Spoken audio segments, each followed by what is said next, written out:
I'm Violet Chern and I'm a visual artist. Textiles have always been part of my life. My mother was a dressmaker and I grew up surrounded by fabric. Now fabric is at the heart of my work and stitch is my preferred method of mark making. I was drawn to the slow, repetitive nature of hand sewing. It's a form of mindfulness for me. When I started teaching embroidery classes, my main goal was actually to share this slow, mindful way of working with others. I saw it as a chance for people to come together, to slow down, and for me it was about the process and not the finished work. This idea of mental health and mental repair is partly what led me to the concept of the Repair Project. My idea was to ask people to send me damaging words that were said to them when they were young, which they felt led to limiting beliefs about themselves.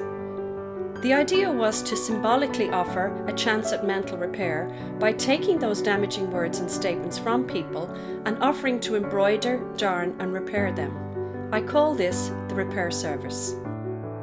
I set up an Instagram page that described the project and invited people to send me words that they wanted repaired.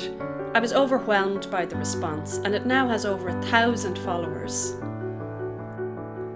Last year, while getting a solar show ready, I became conscious of the origin of the fabrics I was using and the chemicals used to produce them, and also the chemicals and dyes I was using to print on those fabrics. I was forced to think about the environmental impact of our work as artists and how harmful our materials could be to the environment. I decided to source eco-friendly materials, which led me to buy white vintage linen and use my natural dyes to colour them. I videoed this on Instagram and brought people through the whole process of me learning about natural dyeing. This is where the two halves of the project come together. I embroider the words and statements that people send to me onto my naturally dyed fabrics, and in this way have brought together the emotional repair and the environmental repair. I see the resulting exhibition as a combination of my own abstract pieces created using naturally dyed fabrics, sitting alongside the work created from the Repair Service.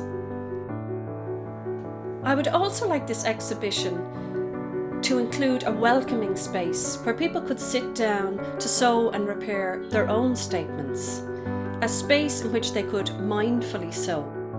And in that way, I feel I would be bringing the whole project full circle.